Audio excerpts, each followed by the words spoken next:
All right, so are you ready for this one? Because today we are diving deep into the life of Gerald Bull Oh, yeah, definitely a fascinating figure. to try to figure out, was he a visionary genius pushing the boundaries of space exploration, or was he just a reckless arms dealer fueling global conflict? I mean, that's the question, isn't it? And it's especially relevant when we think about the theme of the show, grifter or gifted. How can we separate true innovation from those who are just out to make a quick buck? Yeah.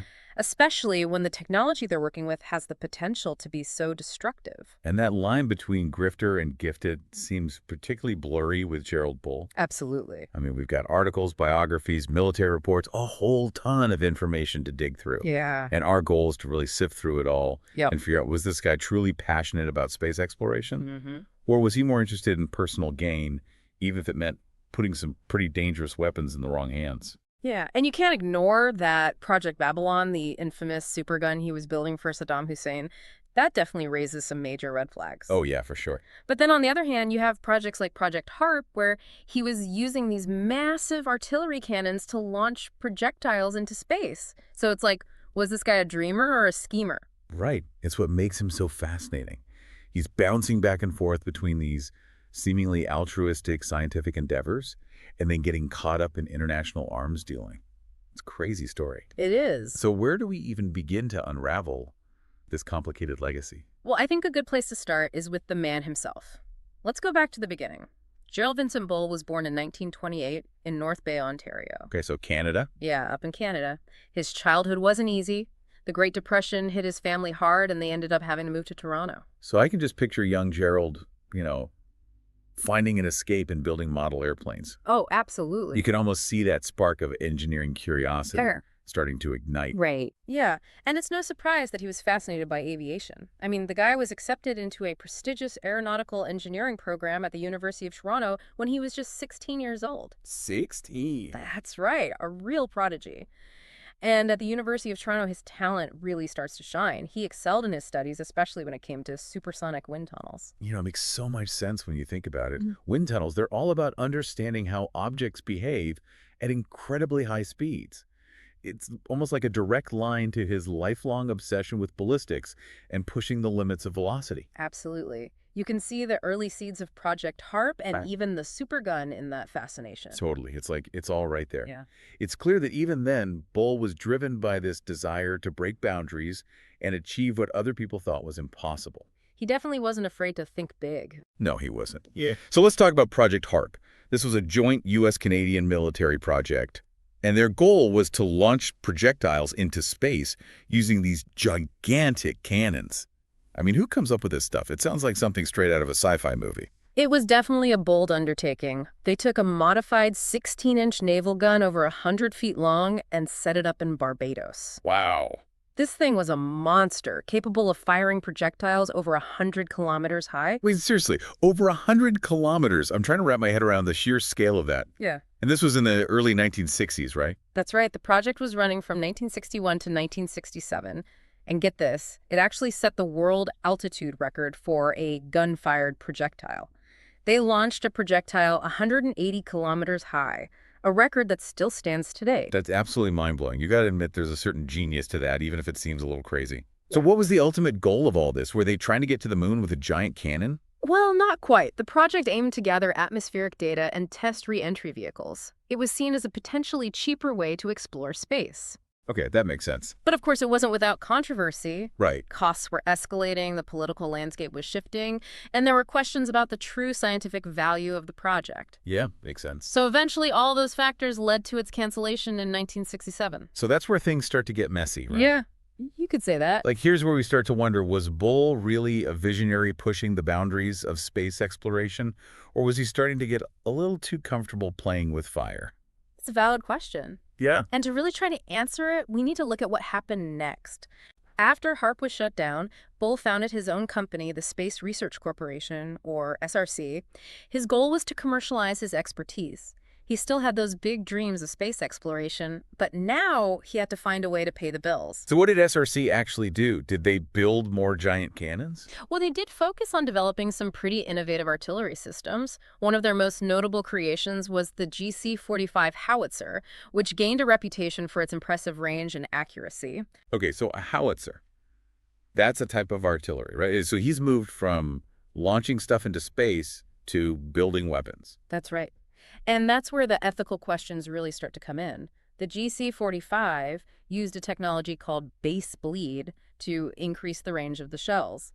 It's this clever technique that uses a small charge to reduce drag and basically make the projectiles fly farther. So it's like he was still pushing the boundaries of what was possible with ballistics. Exactly. But the thing is, this innovation was ultimately being used to create more powerful weapons. Okay, so now we're getting into some murky territory. On the one hand, you've got this brilliant engineer who's coming up with new technologies. On the other hand, those technologies are being used to make weapons that could cause a lot of harm. It's a tricky balance, right? Right. How do you even begin to reconcile those two sides of Gerald Bull? It's tough. And unfortunately, it gets even more complicated. SRC ended up selling weapons to a number of countries, including South Africa during the apartheid era. Oh, wow. So now he's not just building weapons, he's selling them to a regime that was known for its oppressive policies and human rights abuses. That's a whole other level of ethical complexity. It is, and it wasn't just some theoretical debate either. In 1980, Bull was arrested and convicted for illegally exporting arms components to South Africa. So this wasn't just some, slap on the wrist. Yeah. He faced real consequences for his actions. Exactly.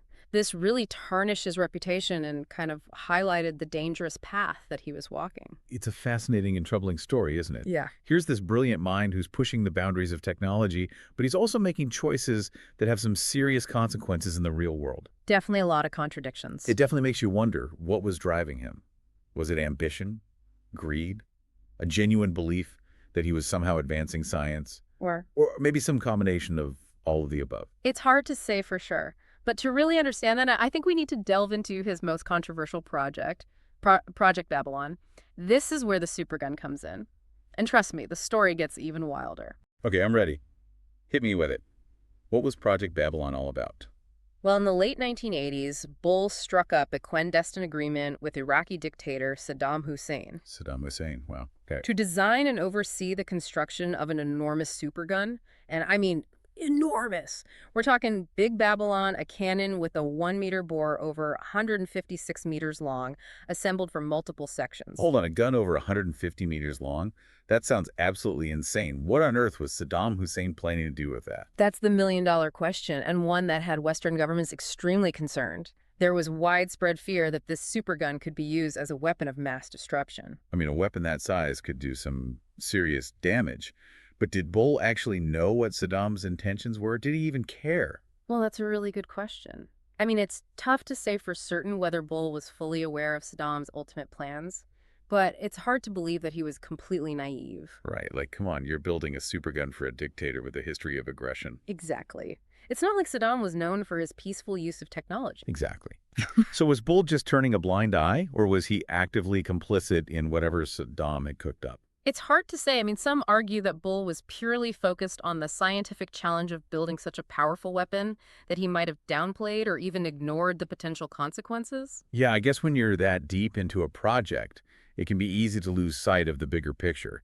You're so focused on the technical details that you kind of forget about the ethical implications. Right. It's like tunnel vision. But then again, others believe that Bull was fully aware of the risks and that he was willing to accept them in pursuit of his own goals. Maybe he saw this as his chance to finally build his space gun.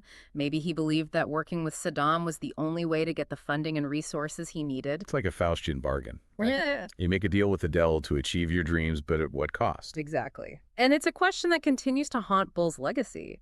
Was he so blinded by ambition that he was willing to overlook the potential for destruction? I mean, you have to consider the sheer scale of this thing. We're talking about a weapon that could potentially launch projectiles hundreds of kilometers. That's not just a regular artillery piece, that's something else entirely. Absolutely. It's a game changer. And it's no wonder that the international community was watching this project very closely. There were serious concerns that this supergun could upset the balance of power in the region. Yeah, I can imagine. People were probably freaking out thinking, what is Saddam going to do with this thing? Oh, definitely. And it led to a whole lot of tension and a lot of speculation. So did anyone actually believe Bull when he said that it was just for launching satellites?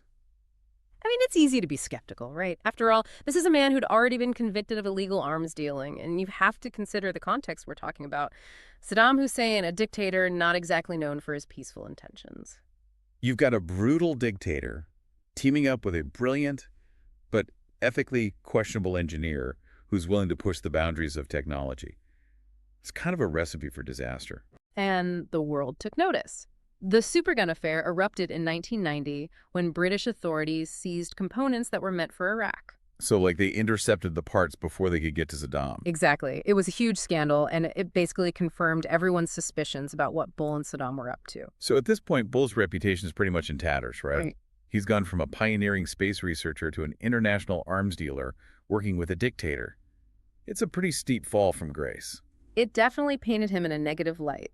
And just a few months after the supergun affair tragedy struck, in March 1990, Bull was assassinated outside his apartment in Brussels, shot 5 times at close range. Hold on, wait. Assassinated. Are you serious? Yeah, it was a professional hit, no doubt about it. Wow. So we've gone from a story of scientific ambition to a full-blown spy thriller. It's a chilling turn of events, and the assassination remains unsolved to this day. But there are plenty of theories. Okay, let's hear them. Who wanted Gerald Bull dead and why? Well, the most common theory is that it was these Israeli Mossad. They saw Bull's work with Iraq as a direct threat to their security. Remember, a gun that powerful could potentially reach Israel from Iraq? Oh, yeah, that's right. So they weren't taking any chances. Even if Bull claimed that the supergun was for peaceful purposes, Israel wasn't going to just sit back and wait to see what happened. Exactly. They perceived him as a very real threat, and they decided to act. I mean, you can understand their logic, right? Yeah. If you believe that someone is building a weapon that could be used to attack you, you're going to do whatever it takes to stop them. Absolutely. But were there any other possible suspects? Yeah, I mean, were there any other groups or individuals who might have wanted Bull silenced? Well, there are always alternative theories in cases like this. Some believe that other countries or intelligence agencies might have been involved, perhaps those who were angered by Bull's arms dealing activities. Right. I mean, when you're selling weapons to various countries, some of whom might be enemies, you're bound to make some pretty powerful enemies along the way.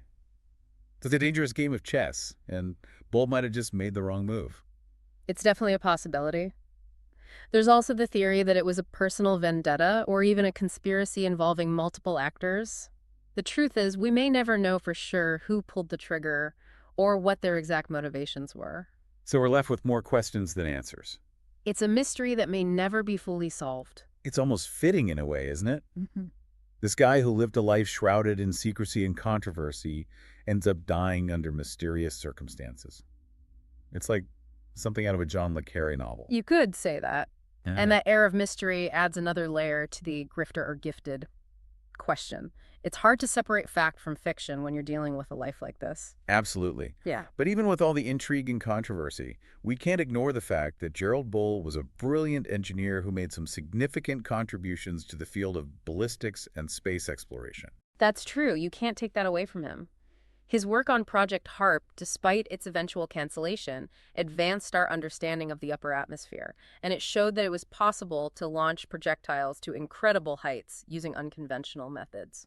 And you have to admit, the idea of launching satellites into space using a giant cannon is pretty mind-blowing. It's definitely a bold concept. It might sound crazy, but who knows, maybe someday that'll actually become a reality. Maybe Bull was just ahead of his time. Possibly. And even his work on artillery systems, while ethically problematic, had a lasting impact. His innovations in design and technology, like that base bleed technique we talked about earlier, are still being used in modern weapon systems today. So his work continues to influence the world even though he's gone. Absolutely. It's a mixed legacy for sure. On the one hand, you have this visionary who was trying to push the boundaries of science and exploration. On the other hand, you have this reckless arms dealer who is willing to work with anyone, regardless of their morals or intentions. It's a cautionary tale, really. A reminder that brilliance and innovation can be used for both good and evil. And it forces us to ask some tough questions about the responsibility of scientists and engineers. When does the pursuit of knowledge and technological advancement cross the line into dangerous territory? And what about the role of Governments and corporations. Are they doing enough to ensure that these powerful technologies are used responsibly?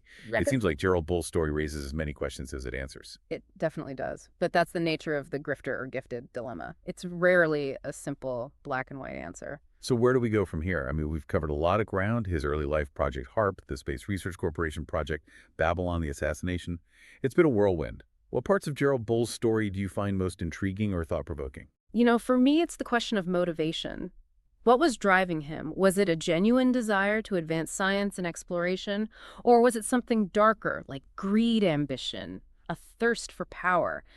It's a puzzle that I'm not sure we can ever fully solve. I agree. And it makes you wonder, if he had made different choices, what could he have accomplished? Would he be remembered as a hero of space exploration? Or would he still have been drawn to the world of weapons and international intrigue? It's impossible to know for sure. But what about you? What stands out to you from all of this? I think for me, it's the whole assassination thing. It just blows my mind. It feels like something out of a movie.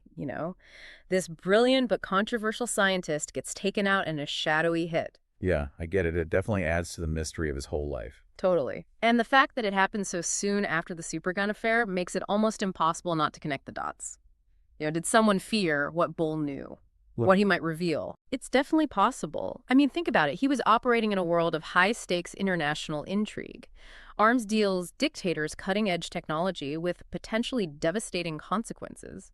He must cross paths with some pretty powerful people who wouldn't hesitate to eliminate a threat. It's like he was playing a dangerous game, and in the end, he lost. That's one way to look at it. But even with all the controversy, we can't forget that Bull had a vision. He believed in the power of technology to advance humanity, even if his methods were sometimes well questionable. Yeah, that's the part that really gets me. He had this dream of using giant cannons to launch satellites into space. A cheaper and more accessible way to explore the cosmos. Yeah. It sounds crazy, but there's a certain audacity to it that I find inspiring. There's definitely a sense of what if with Gerald Bull. What if he had focused all his energy and brilliance on those peaceful pursuits? Could he have revolutionized space travel? Yeah, maybe. Yeah. But the reality is that his story is kind of a cautionary tale, a reminder that even the brightest minds can be seduced by power or greed or the allure of playing with fire. It's also a reminder that scientific progress doesn't happen in a vacuum.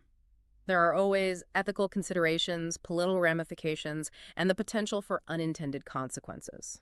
And it seems like Bull often ignored those considerations, or at least convinced himself that the ends justified the means. Perhaps. But ultimately, his story is a tragedy. A brilliant mind cut down before he could fully realize his potential, leaving behind a legacy that's both fascinating and troubling. So as we wrap up this deep dive into the life and work of Gerald Bull, I'm left wondering, what do you think his ultimate legacy will be? Will he be remembered as a visionary or a villain, or maybe a bit of both? I think his legacy will continue to be debated for years to come. He was a complex figure who defied easy categorization.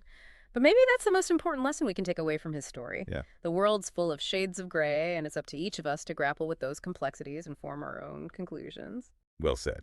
And to our listener, we leave you with this thought. In a world where charisma and controversy collide, how do you discern a true visionary from a cunning con artist? The line is often blurry, and the answer may lie not in their grand pronouncements, but in the trail of their actions and the lasting impact they leave on the world.